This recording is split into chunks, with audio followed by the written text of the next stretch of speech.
So in the previous lesson, we obviously looked at the three types of structure. And essentially this is sort of, I guess, our ultimate goal of what we're working towards. When you guys are gonna have a great understanding of each of these three pieces and ultimately how we eventually put them all together to give us a very solid but deep understanding of price action with that mechanical framework in place. Now, I appreciate, going through that lesson for the first time, whether you're sort of new to the style or especially new to trading in general, it can be quite overwhelming, especially when we haven't actually looked at, like proper price action examples in depth. But like I said before, I think it's just good to at least give you some exposure to what we're sort of working towards. So you can kind of piece together in the back of your mind, right, what it is we're actually trying to do here. But what we're going to do over the course of the next few lessons is we're going to break down each of these three types of structure sort of into their own, individual pieces. So we can really master them on their own, each individual concept, get very, very familiar with the rules that we use, the mechanical rules that we use to draw and identify them, right? We're going to do this on price action examples. We're going to do loads of walkthroughs. We're going to absolutely nail them on their own. So then eventually towards the end of the module, right, we'll practice putting them together, because that's when, it makes sense of, okay, we have this information. We know how to map each individual piece of structure, but how do we actually interpret them, right, to make trading decisions, right? How can we actually use this to make money in the market, right? That's the whole goal. So for now, just kind of work with me through the next few lessons where we're literally just going to be learning them the rules, how to draw, how to identify them, almost like as much of a robot as possible. And as we get through the lessons, then you're going to start to see how the pieces of the puzzle all fit together for us to, read the market, in that really clear way. So without further ado, obviously by the title of this video, we are going to be concentrating on fractal structure. Okay. So over here, this is basically what becomes under what we're going to be looking at. So fractal structure and chalk, we'll get onto chalk in a minute, but essentially it's where we're looking at these tiny, tiny movements in price, which we'll see in a second, where it's literally sometimes one or two candles. Sometimes it's, a few more candles than that, but you'll see, it's basically very, very small movements in price that we refer to as fractal structure. Now, when you look at that fractal structure, you almost get that tiny, tiny pause in price action, and then price breaks that low. That's what we then call that change of character, right? And essentially, it's the fractal structure changing trend, which again, we'll get into in depth in a minute. But I just kind of wanted to refresh your memory as to what part of the overall bigger puzzle fractal structure plays a role in. So remember, fractal structure, when we get that change of character, when the fractal structure changes trend, that just signals to us we're getting that internal pullback, right? So this is the internal structure, and we're trading between that internal high and that internal low. When we get that initial change of character here, that just signals the start and end of those internal pullbacks.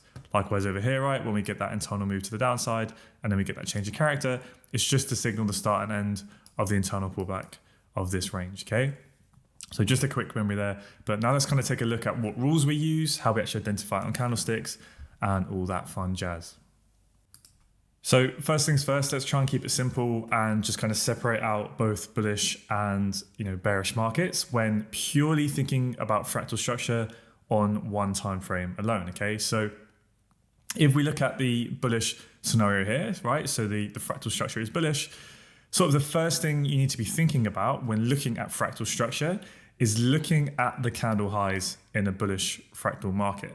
Right? So the way that we define if price is moving to the upside and continuing to move to the upside, again, when purely thinking about fractal structure, is we want to be looking at, does each candle continue to break the previous candle's high? Okay, so if you start with, say, candle number one, right, and you look at the next candle, does the next candle break this candle's high? Yes, it does, right? So that's the continuation of the fractal move. And again, does the next candle break this candle's high? Yes, so that's the continuation of the fractal move. Okay, we get to this candle here. Does the next candle break this candle's high? No. Hopefully we can see, right? This high here fails to break this candle's high here. So what that means is we have now had what we call a fractal pullback, okay? Because this candle here has failed to break the previous candle's high. So for the way that we look at fractal structure, that's literally it in a bullish market. We look at, does the candles continue to break each candle's high? Yes. So this is all part of that fractal up move. But when the next candle fails to break the previous candle's high, obviously this candle fails to break its high, we now have that fractal pullback, okay? So that's literally in a bullish market. How we then define and we look for where that fractal high is we can draw it out and we can draw the line across when we want to define the current active fractal high. We have to wait for the first candle to fail to break its high, because that then essentially means we get a fractal pullback, okay? Now, there's a reason why all of these candles here, you can see across this whole screen, they're all the same color. And I've deliberately done that because the way that we look at fractal structure, the color of the candle is completely irrelevant.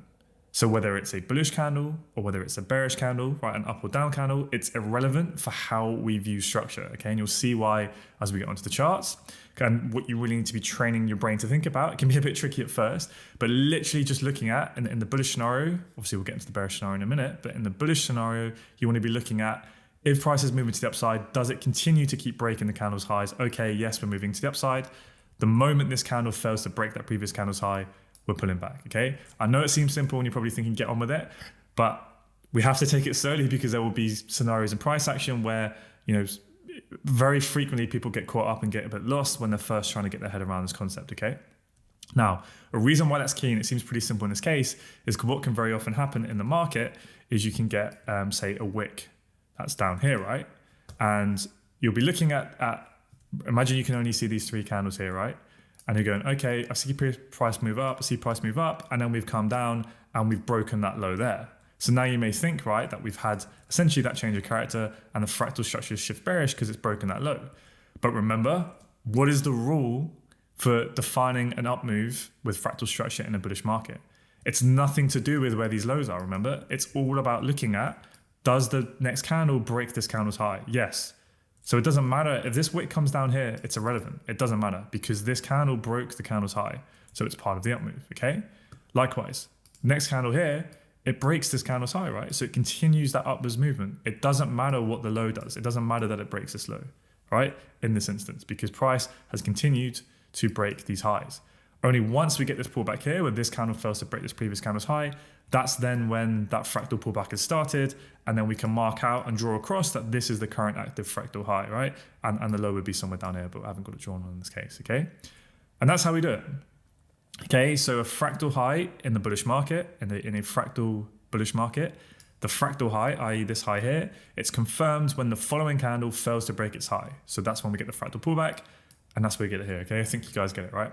So then when we continue to the upside, right, and we break this high, we break the fractal high, that is your fractal continuation, right? You may want to call it, a fractal break of structure, an FBOS maybe. I don't refer it to that or label it as that, but that may be something you want to call it, right? But essentially you're just looking at the continuation of that move, right? So then what happens after we get the break? We continue the up movement. How do we know that? Well, the next candle breaks its high, the next candle breaks its high, the next candle breaks its high. Does the next candle break this high? No. So now we have the fractal pullback, right? So then we can mark on the new high and we can draw our fractal, our active fractal high line across, right? So now at this moment, right, imagine you can't see these candles and we're only at this candle here in the market that's printed. At this moment, we can go, right, this is our fractal high.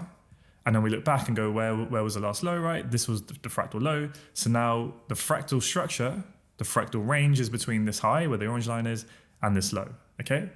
So now the whole time that price action is moving between these two lines, right? It can do literally, whatever it wants. It can break highs, break lows, whatever. As long as it hasn't broken that fractal high, the active high, and the active fractal low, essentially this price action, at least for now, right, is completely irrelevant to what we're caring about with defining the fractal structure, okay? Until either this high breaks or this low breaks, everything in between, we essentially don't pay attention to. It doesn't mean anything, okay? We wait for either the low to go or the high to go, right? So obviously, as we can see here, the high eventually breaks. Now, with fractal structure, all we need to see is a wick break, okay? So for basically everything else that we use, we want to see a candle body close, but we'll get into this in the other lessons with swing structure and internal structure. We want to see price actually close above the high or low. But with fractal structure, and this is a key point, fractal structure is the most aggressive type of structure break that we use in our trading. Just always think about, when you're thinking about fractal structure, the first word you want to be thinking about is aggressive, okay? And you'll see, again, while we use it in the lessons, later in the lessons, why we're going to be using it in our trading. But you're learning this now, just appreciate that this is the most aggressive way in which we're ever going to look at structure. So that's why we want, or we're happy to see a break occur when it's literally just a wick break, okay? The moment when you have your line drawn across like this on the active high, the moment in the market that price trades 0.1 pips, so a micro pip above that high, that is your break. That is a break of the high, right? That is your fractal continuation. The moment that price trades 0.1 pips higher than the high, the break has occurred, okay? So obviously, the candle could close, fine. They're both continuations, but at the moment that price trades higher, that is your fractal continuation, okay? Hopefully that makes sense, right? So like we said, we had the bullish fractal structure. All of these candles broke the prior candle's high. Then the next candle failed to break its high. So then we know we've had to start the fractal pullback and we can draw our high line across. And we know at this point we're trading between this high and this low. Easy peasy, right? We wait for either the low or the high to break. The high then breaks at this moment, okay? So we've had a fractal continuation. So when we get that continuation, obviously we know there must be a new active fractal low, right? Because it's not going to stay down here. We need to adjust it to where the new low is, okay? Now, with fractal structure, when we want to find where the new lower high is, we always take the nearest one to where we had the break. We always then want to find where the nearest one is, because remember, with fractal structure, we want to be very, very aggressive. That's the whole point of what we're trying to do here, okay? So that's why we want to take, when we get the break, we want to find where is the nearest low, okay? So as you'll see with swing structure, we always want to take the lowest low, but with fractal structure, we always want to find the nearest low, okay? So we'll get onto bearish in a minute, but the way we do it in a bullish market is the moment the fractal high breaks and we have that bullish continuation of the fractal structure, and we want to find where is our nearest fractal low. The way we do that is we look for the nearest candle that failed to break the previous candle's high. Okay, so it sounds like a bit of a mouthful and you have to think about it a bit, but when you practice this, it will be second nature and you'll be able to spot it instantly, I promise you. But again, when we want to find the nearest low when that high breaks, what we look for is the nearest candle that failed to break its previous candle's high. Okay, so if we look at this candle, did this candle break the previous candle's high? Well, we can see here, yeah, it broke that previous candle's high. So essentially what we're trying to do here is we can see that this is still like one movement up, right? So this is not going to be a low because that's part of the up move. And that's why we're looking for where was the nearest candle that failed to break the previous candle's high? Well, this candle broke the previous candle's high. So that's part of an up move, right? So this is not going to be a low that we care about. Did this candle here, did it fail to break the previous candle's high? Yes, it didn't break the previous candle's highs, did it, right? So that now becomes our low, right? Because it failed to break the previous candle's high. Now, the reason why we care about this as a low is because you have to think about what happened with price here. Because it failed to break this previous candle's high, that means we had a fractal pullback here, right? So then from then onwards, all of the candles broke the previous candle's high. That's then an up move. So as you can see, right, we had a down movement and then we had an up movement. So that's why when this high breaks and we look for where is the nearest low, that was the last pullback. That's the end of the last pullback. So that becomes our low, right? So you think about it this way, all of these candles break the previous candle's high. It's all part of the up move. This candle fails to do so. So we start to get a pullback. The next candle breaks its low, right? So the pullback continues. This next candle fails to break its previous candle's low, right? So that now means we're having a bullish movement. This next candle breaks the candle's high, right? So that bullish movement continues. This candle fails to break this candle's high, right? So now what happens? It breaks its low, so we're moving to the downside, right? So then we have the movement to the downside. This next candle here, what does it do? It fails to break this previous candle's low, but it breaks its high. So now price means it's moving to the upside. So now you can see, right? If you look at just at the orange line and you concentrate your eyes, when we get the break of this high, and remember with fractal structure, when we want to find the new low, what do we take? We take the nearest low. And that's why this becomes the nearest low. Because as you can see, right? Moves to the upside, downside, upside, downside, upside. That becomes our new low. Okay, and I know that might seem a bit pedantic and a bit weird, but if you can get your mind around the mechanical rules, then that's literally how you can do it. And this is important to get it right, okay? So again, when we break that high, we want to find the nearest low. How do we do that? We look for the last candle, the nearest candle that failed to break its previous candle's high, because that essentially means that's where we've had the end of the last pullback before the high broke, and then all those candles break the previous candle's high, so that becomes our low. Okay, cool. And we got that rule down here. Okay, so a fractal high or low, it's only confirmed once price breaks the fractal high. And the reason why that's important is because you see when we're in the live market here, price starts to pull back, right? and then this candle fails to break this candle's low. So we now know we're getting an up movement. We can't map this as the fractal low yet. It's not a valid fractal low. Why? Because the fractal high or low is only confirmed once it breaks the fractal high, right? Because what could happen is price could come down again, right? Because we know we're trading between this range at this moment. So that's why when we get this initial up movement here, you can't mark this as your low because it's irrelevant. Remember what I said before? When price is trading between the active fractal high and the active fractal low, this can do whatever it wants in between, right? It's not valid. We don't pay attention to any of it until either the active fractal high or the active fractal low it's broken. Only once that's broken here, then we look back and we go, where was the nearest low? Okay, it's here because this was the nearest candle to fail to break its previous candle's high. Okay, hopefully that makes sense. So in a bearish market, we do the exact opposite in a bearish fractal structure market, okay? So remember, in a bullish market, when we're looking to define an up move, what do we look at? We look at the highs. Does each high continue to break, right? We ignore the lows. We don't care about the lows, right? We look at the highs. Yes, so that's all one up move. Well, we do the exact opposite with the bearish structure.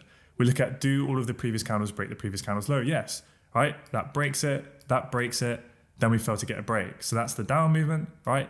Then we have the up movement, and then we break the low. When we break the low, obviously that was the last candle here that failed to break the previous candle's low because this candle, right, breaks that candle's low.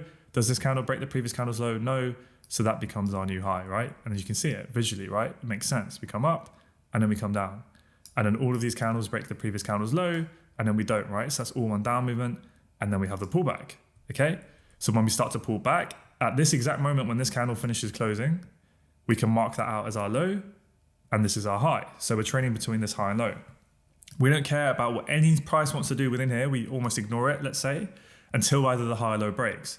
At this moment, the low breaks, so we have that bearish fractal continuation. And remember, where is our new high? It's going to be the nearest high because we want to be aggressive with fractal structure. So where is the nearest high? The nearest high is the last candle to fail to break the previous candle's low, right? Because we want to see where was that last fractal pullback, that last bullish pullback.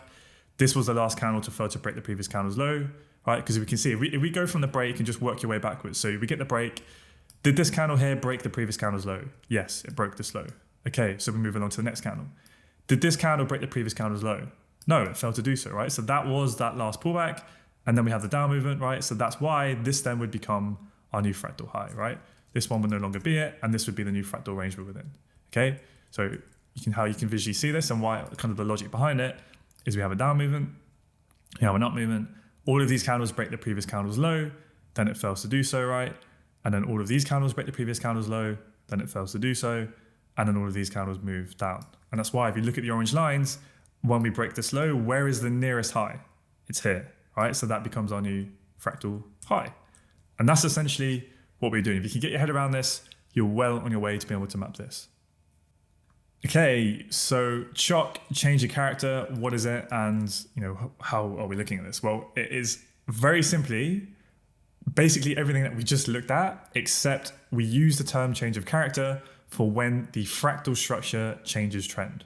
Okay, so chalk, which is short for change of character, all that simply means is the fractal structure has changed trend, and we draw it on the line where that fractal structure changes trend, and that's it. I can't make it any more simple than that. That's as complicated as it needs to be, okay? So change of character, chalk, it's the fractal bullish structure changing to bearish structure, right? And vice versa. So all that means is fractal bullish structure shifting to bearish, i.e. the trend change, and then again, right? So what do we have here? All of these candles breaking the previous candle's high. Then this next candle fails to do so, so we pull back, right? Then we continue that move. We get that bullish fractal continuation. All of these candles break the previous candle's high. The next candle fails to do so, so we start to pull back. So now we can mark on our highs here, right? But we have our high and our low here. We wait for either the low or the high to break.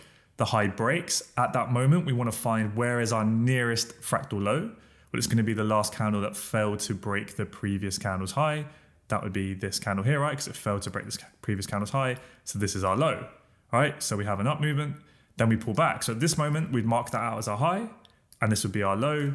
Price then comes down and it takes the low. So this is when you have your bearish chalk, your bearish change of character. The fractal structure has now shifted from bullish to bearish. And that is what we're trying to do with fractal structure, is we're trying to identify these chalks, okay? And that's it. That's if, I know we're going to get into later the reasoning behind why we use these frameworks, but this is the main reason we're going to be doing fractal structure in live market. We're not going to be marking on all of these continuations, right? We only care when we see that first little aggressive shift in structure, and that is going to help us with some trading decisions, okay? And this is essentially what we're looking at. Chock is what we care about. Now, there are going to be instances where price action is super choppy in a live market, and you're going to be getting bearish chocks, bullish chocks, bearish chocks, and all that simply means is that price action is quite indecisive, right? And we're not going to really pay attention to it in those instances, as in it's not going to be very useful information, right? So it's all about knowing when and when not to pay attention to change of character, but we'll get into this at a later date. For now, we have to just practice identifying it and literally knowing how to label every single one. And then in the future, that's when you'll learn when to pay attention to it and when not to, all right? But for now, you need to know how to identify it first. That's basically what we're trying to do with these lessons, okay? So we get that bearish change of character. Next candle fails to break the previous candle's low, so we get that pullback. All of these candles break the previous candle's low. This candle fails to do so, so we get the pullback, right? And then all of these candles break the previous candle's low, so we continue to get that down movement. Then we get the pullback, right? You guys are getting used to this. And then we have a down movement, we have an up movement. But remember, we don't care really about any of this because why? Because at this moment, it's trading between the high and the low. So we almost ignore everything between the high and the low until either the high or low breaks. Once the low breaks, then we look back and we want to find, right, where is our nearest high? Get rid of these lines. Where is our nearest high when we break here? It's the last candle that failed to break the previous candle's low. Why? Because that's the last up movement and then the down movement. So that's our high, and obviously price then goes on to break it. So when we get the bearish fractal structure, which we've had since here, when that first shifts to bullish, which happens here, right? So it happens when we take this high, not this high, because some of you may think, right, you look at price action, you see that's kind of the pullback and that's the movement.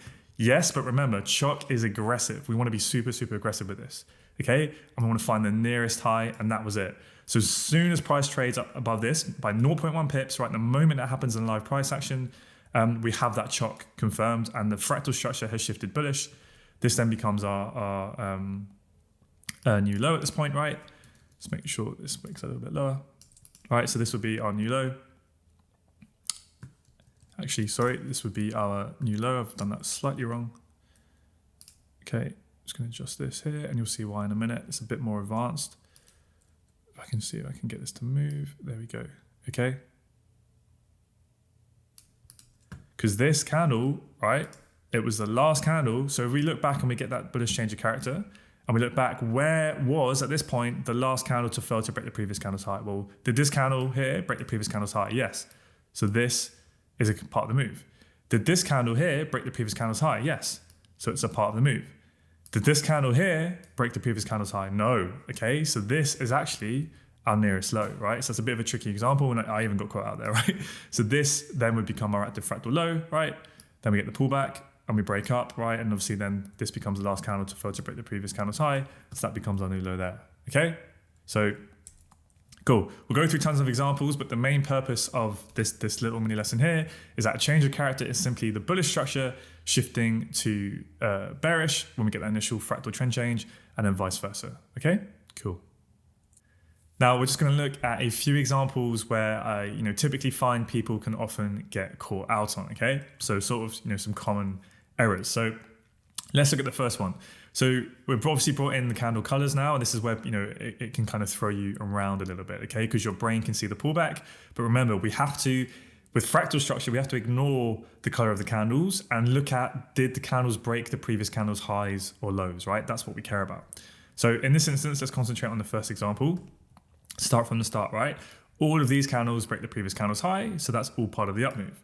Now, in this instance, right, these two candles, both of the highs of the candles, they are the exact same price level. So this candle here and this candle here, they both trade exactly as high as each other. So is this a pullback or not? Regardless of the color of the candle, right? Is this a pullback or not? Well, remember, what is the definition of a fractal pullback? It's if it fails to break the previous candle's high. So if this candle here trades exactly as high as this candle here, then has it broken its high? No. Right? So that means the fractal pullback has started. So if you see perfectly equal highs, that is now the fractal pullback started, and you can mark this out as your current active fractal high, okay? So then what that means is as pricing continues to break this high, right? We have now had a continuation, a fractal continuation, and then that will become your low, right? And then eventually we get that change of character, right? So when you get exact equal highs, that is the fractal pullback because it's failed to continue the bullish movement, right? This is all bullish, then it's failed to do it, right? So that is your fractal pullback, okay? This one here is probably the most common one I see people get caught out on a lot on, and it's because of the way the candle looks, and I totally get it. It was a bit confusing for me. Took me a little while to get used to it, but this is where you have to really train your brain to, again, what? Look at, are the candles breaking the previous candle's high? Does this candle break the previous candle's high? Yes. So although it's a down movement, and although it breaks this low, remember, it doesn't matter. You need to be looking at the highs. All of these candles break the previous candle's highs. They continue to the upside, again, continue to the upside, then we get the pullback. So this is not a fractal low. So when price breaks this low, it's irrelevant, right? The way we view fractal structure, if we just had these candles, is that's all one up movement, and then that's just the pullback, and this would be a fractal high, okay? So again, don't get thrown around by the color of the candles, or if it breaks the lows here, right? Obviously, if the fractal low would be down here, like if we had this, right? As long as this low doesn't break the active fractal low at that point, then this is all one up movement, then we get the pullback, right? And then you'd be trading between this range, okay? And then the last one we're gonna look at is just, this is the perfect example of what we're looking for, right? All of these candles break the previous candle's high. This one fails to do so, so we pull back. Then all of these candles break the previous candle's high. So this is our chalk level, and then we get that change of character there, okay? Cool. And then last but not least, this is kind of one other example where I very frequently see, people understandably get a little bit caught out on, okay? So let's look at the first example, right? So all of these three candles break the previous candle's high, right? So we know that's part of the up move. Then this candle fails to break the previous candle's high. So now we get the fractal pullback. Okay, so then we can mark this out as our high, and then let's just say our low is down here, right?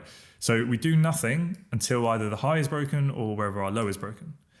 Once the high breaks here, at that exact moment, we want to find what? We want to find the nearest fractal low. So what's the definition of the fractal low when we're bullish? We want to find where was the nearest candle that failed to break the previous candle's high. Well, did this candle here break the previous candle's high? Yes, it broke its high. Did this candle here break the previous candle's high? Yes, it did. So that shouldn't be the low, right? Now this candle here, did it fail to break the previous candle's high? Yes, it failed to break the previous candle's high, okay? So let's get rid of these lines. So this, right, based on that definition, this should be the nearest low because that is the nearest candle that failed to break the previous candle's high, right? So you'd be forgiven for thinking, right, well, we should draw our chalk line through here. Well, hopefully you can see why that doesn't really make sense because after that low was printed, what happened? Price traded lower and then we had the up movement, okay? So in these instances, when that happens, when you find the nearest candle that failed to break the previous candle's high, right? But then the next candle obviously trades lower, then this is where this becomes our low and that's our true chalk line, okay? So that's just an instance in which you need to adjust it to the next candle. So obviously it doesn't make sense to have a line where price has already traded through it, okay? Now, the reason why this candle is colored white is because it's an inside bar and we use an indicator, which I'll put in the links below to just color our inside bars a little bit different. An inside bar is very simply a candle that fails to break both the previous candle's high and low, right? So it trades inside the high and low of the previous candle, okay? That's all an inside bar is. And sometimes it can just help you to spot it in the market where price fails to do so, okay? So again, when you see that high break, you wanna look at where was the nearest candle that failed to break the previous candle's high. Okay, that failed to break the previous candle's high. So this becomes our low, our fractal low, but obviously price has already traded through it. So we just adjust it to the next candle and that becomes our candle in this case. Now, if we look at the second example, it's very, very similar, except it's just not an inside bar. So all of these candles break the previous candle's high, then we get that pullback, right? So then we know this is our high and this is our low. We wait for either the high or low to break. The high breaks over here. So then we want to find our nearest low. Did this candle break the previous candle's high? Yes, so that's part of the up move, right? Did this candle break the previous candle's high? Yes, okay, so that's part of the up move. Did this candle break the previous candle's high? No. Okay, so this should be our fractal low, right? But similarly, like the case before, price has already traded through it when the high goes, so we just adjust it to the next level, right? And we adjust it to here. And hopefully you can see the reasons why, right? If you look at price, it comes up, it comes down, essentially it comes up, then we get the down movement, and then we get the up movement, right? So if you look at this, if I move this away, you can see when the high goes here, where's our nearest low? It's here, right? Similarly to here, we have the up movement, we have the down movement, and then we have the up movement, okay? And that one's a bit simpler to see, but that's the reason why, okay? So that kind of wraps up, hopefully covering the sort of common errors that I see. I know there's probably quite a bit to get through there, a few little lessons, and it can seem a bit weird to kind of get your head around, and it can be quite wordy, but I promise with a bit of experience and practice, you'll be able to see this with second nature. And the beauty of this is 100% mechanical. The way we view fractal structure, obviously change of character, it is 100% mechanical. You can program this into an algorithm. I have tested this over a million different weird, every single price action example you could think of, and I have not yet found an example where it needed any form of discretion. It is 100% mechanical, okay? So in the next lesson, what we're gonna do is we're gonna go through price action, and we're gonna do a walkthrough, and we're just gonna practice this using bar replay and just practice mapping this and take it nice and slow. And then I'm gonna give you guys some homework to test it, and then you can compare it to mine just to really nail this in, okay?